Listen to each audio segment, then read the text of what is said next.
Salve Maria Santíssima. Vamos falar sobre a ressurreição dos corpos, que será realizada por Cristo. Como já demonstramos, antes que fomos libertados por Cristo, de quanto incorremos por pecado do primeiro homem, e quando este pecou, nos transmitiu não só o pecado, mas também a morte, que és o castigo do pecado, segundo o que fala o apóstolo. Por um homem entrou o pecado no mundo, e pelo pecado entrou a morte. É necessário que por Cristo sejamos livres de ambas as coisas, tanto do pecado como da morte. Por isso diz o apóstolo, no mesmo lugar: se pela transgressão de um homem, isto é, pela obra de um só homem, reinou a morte, muito mais receberemos a abundância da graça e do dom da justiça, e reinarão na vida por obra de um só Jesus Cristo. E para mostrarmos em si mesmo ambas as coisas, não só quis morrer, mas também ressuscitar, e quis morrer para purificar-nos do pecado, segundo disse o apóstolo. Porquanto aos homens está estabelecido morrer uma só vez. Assim também Cristo se oferece uma vez para carregar, para levar os nossos pecados, os pecados de todos. E quis ressuscitar para livrar-nos da morte, segundo o texto da primeira carta aos Coríntios. Cristo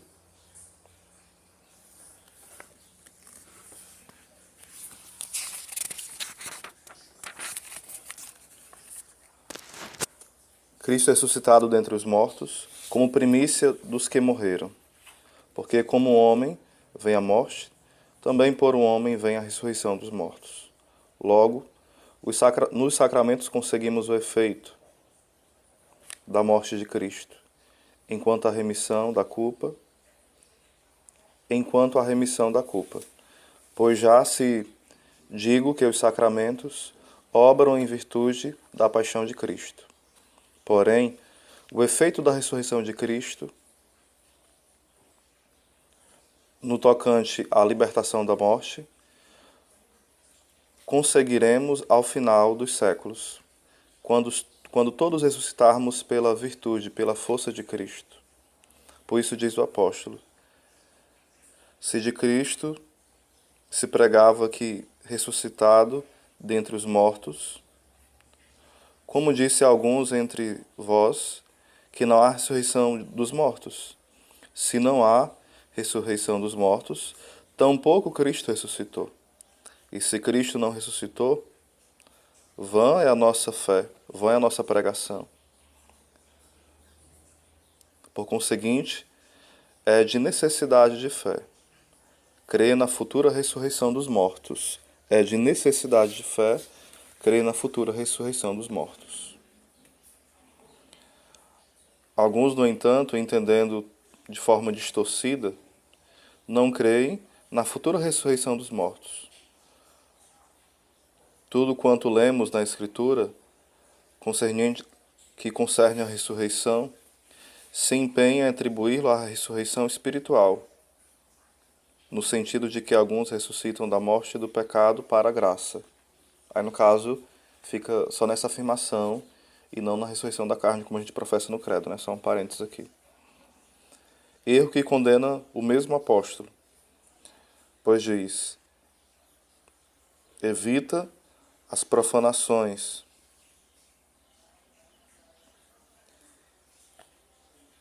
e as vãs palavras que conduzem à maior impiedade. E sua palavra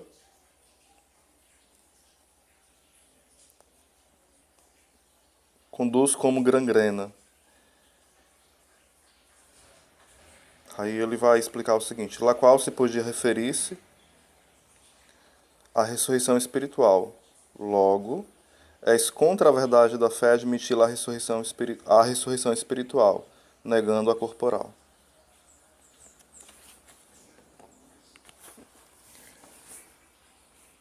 Ademais, pelo que disse o apóstolo em Coríntios, se vê que as palavras citadas, onde, no caso aqui é em 1 Coríntios 15, certo?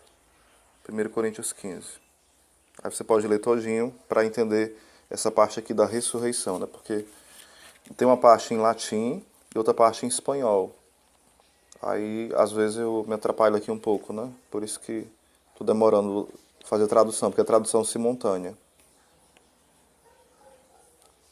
Aí vai falar o seguinte: ademais, pelo que diz o apóstolo no livro de Coríntios, se vê que as palavras citadas hão de entender-se da ressurreição do corpo.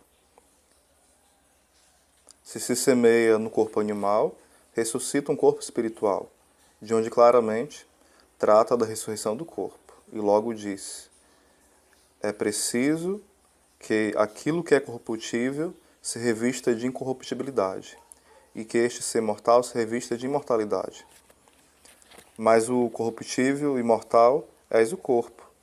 Em consequência, ressuscitará o corpo.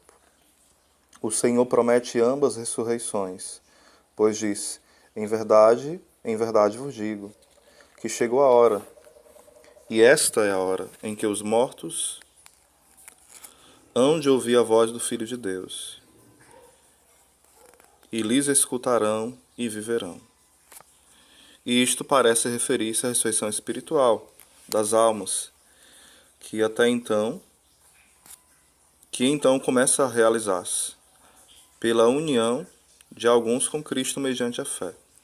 Porém, depois expressa a ressurreição corporal, dizendo: chegou a hora na qual quem está nos sepulcros ouvirão a voz do Filho de Deus. E é evidente que os sepulcros não está nas almas, e sim, quem está no sepulcro não são as almas, mas sim os corpos. Segundo isto, nesta ocasião foi anunciada antecipadamente a ressurreição dos corpos. Cristo antecipa, com esse texto bíblico, mostrando que haverá sim uma ressurreição de forma concreta, no corpo mesmo. Ademais, também Jó anuncia expressadamente a ressurreição dos corpos quando diz: meu Redentor vive, e ao fim servirá como fiador sobre o povo. E depois deixa eu ver aqui. É um texto do livro de Jó, mas o rodapé não está falando o capítulo, No momento eu não estou recordando qual é o capítulo exato aqui que vai ser colocado, Só está lá no finalzinho. Mas vamos lá, ele vai citar uma passagem de Jó, onde fala: porque sei que meu Redentor vive, e a esse fim servirá como fiador sobre o povo. Aqui, no caso, povo não é povo P-O-V, não. É povo P-O-L-V-O, que eu não sei a tradução, perdão, certo? Ademais, supondo que anteriormente se demonstrou, pode servir para demonstrar a futura ressurreição da carne.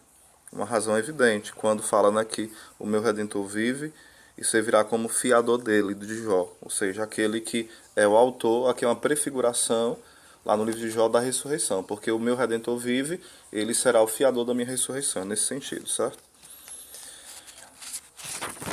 Então, que está muito clara essa questão, Se demonstrou antes, no livro terceiro, que o desejo natural do homem tende à felicidade, porém a felicidade última. Essa é a perfeição. Essa é a perfeição do ser feliz. Segundo isto, quis colocar para a sua perfeição toda para aqueles que não têm a felicidade perfeita, porque o seu desejo não está totalmente aquietado, pois tudo que é imperfeito deseja naturalmente alcançar a perfeição. Aqui ele vai fundamentando por que o nosso corpo ressuscitará, né? Porque o nosso corpo é imperfeito. Então ele tende, ele se inclina para a grande perfeição, o perfeito por excelência, que é Cristo, né?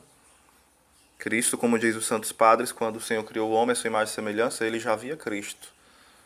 Cristo feito homem, o verbo encarnado, feito homem. Porque para Deus não há tempo, então ele poderia ver isso, né? Isso aqui é algo que daria um outro áudio, né? Só sobre isso. Aí ele vai falar: a alma separada do corpo é de certo modo imperfeita, como toda parte que não existe no seu todo, pois a alma é por natureza uma parte da natureza humana. No entanto, o homem não pode conseguir a última felicidade se a alma não volta a unir-se ao seu corpo. Mas havendo demonstrado que o homem não pode chegar à felicidade última nesta vida. Ou seja, nesta vida nós não podemos ser felizes plenamente. A alma, embora esteja na visão beatífica, aqueles que foram para o céu, ela não chegou ao estado de perfeição total porque o homem inteiro é alma e corpo. Então, ele está mostrando a necessidade da ressurreição dos mortos, né? Da carne, essa união da alma e do corpo. Como se demonstrou o livro terceiro, segundo o que já foi disposto pela divina providência, se deve dar castigo aos que pecam e prêmio aos que praticam bem. Porém, nesta vida, os homens, compostos de alma e corpo, pecam e obram retamente.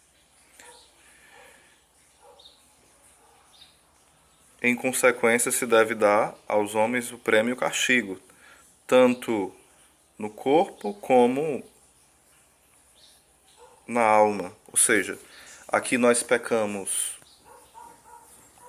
tendo o corpo e a alma. Então a punição será do corpo e será da alma. O prêmio será do corpo e será da alma. Estou só explicando para ficar uma linguagem mais clara. Eu acho que não precisa de tanta explicação, mas só para ficar bem claro, né?